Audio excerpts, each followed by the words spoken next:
Hello, everyone. Welcome back to our channel. Today, we're diving into a topic that's making headlines across the UK. The recent statement by Finance Minister Rachel Reeves that the country is broke and broken. It's a stark message, and it's got a lot of people talking. But what does it really mean for the UK's economy? Let's break it down. First, let's look at where the UK economy stands right now. We've been through some tough times recently, haven't we? The economy officially entered a recession at the end of 2023 after 2 consecutive quarters of negative growth. This downturn wasn't exactly surprising given the lingering effects of the COVID-19 pandemic and other global disruption.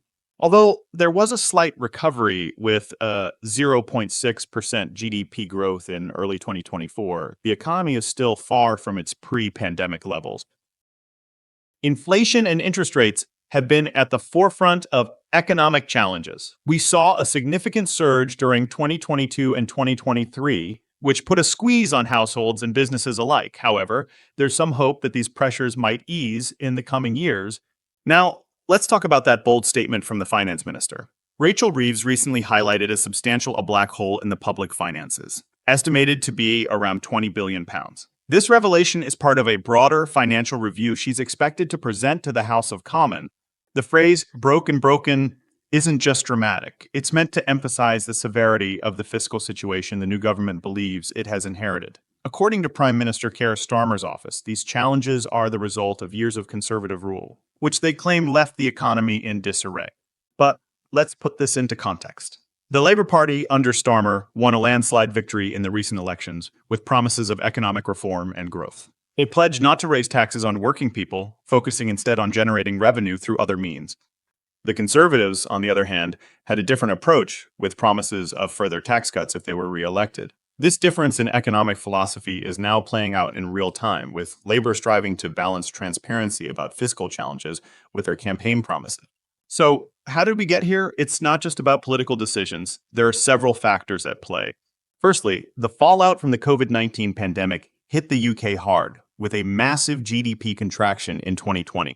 In 2020, the UK experienced a historic GDP contraction of 10.4%. Lockdowns, business closures, and disruptions to supply chains severely affected economic activity.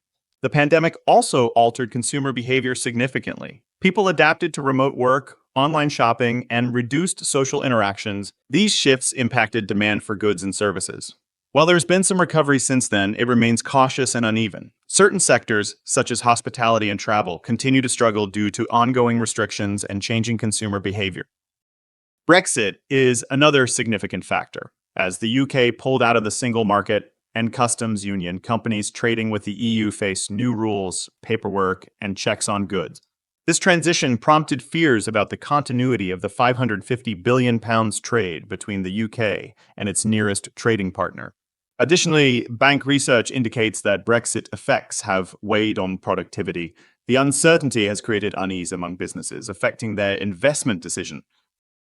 Moreover, inflation has surged, with prices reaching a 41-year high in 2022. This rise was driven by soaring energy costs, affecting both households and businesses across the UK. Not only that, gas and electricity prices also increased significantly, pushing overall inflation to 6.8% in 2023, according to data from the World Bank.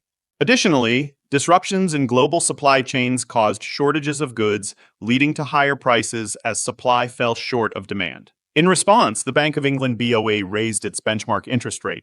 This measure aims to curb inflation by reducing borrowing and spending, thereby cooling down demand. However, the challenge lies in finding the right balance, as higher interest rates can slow down economic growth and burden households with debt. The UK's labour market has also been under significant strain recently. Despite the challenges of the pandemic, it showed impressive resilience.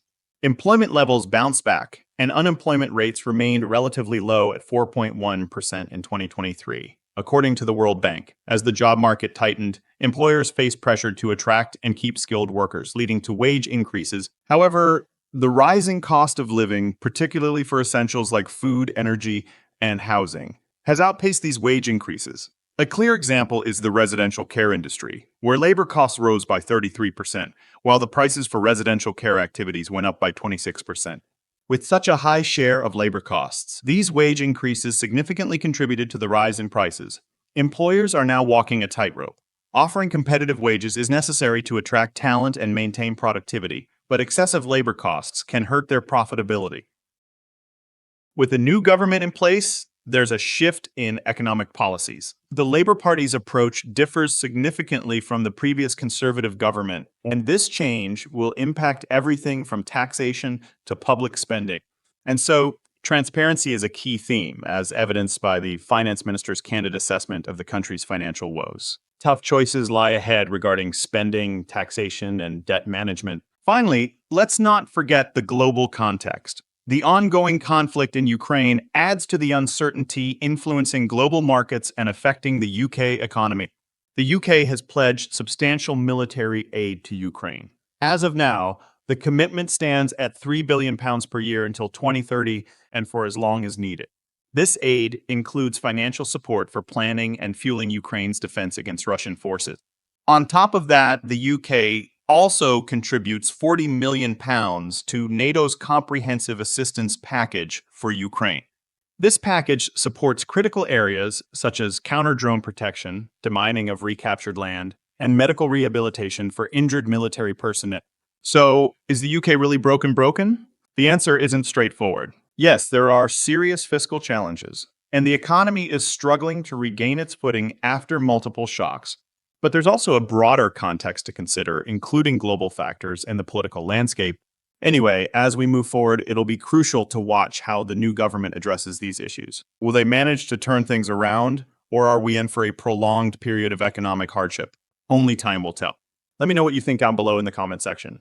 As always, if you like videos like this, just make sure to hit the like button or subscribe. Thank you so much, and until next time.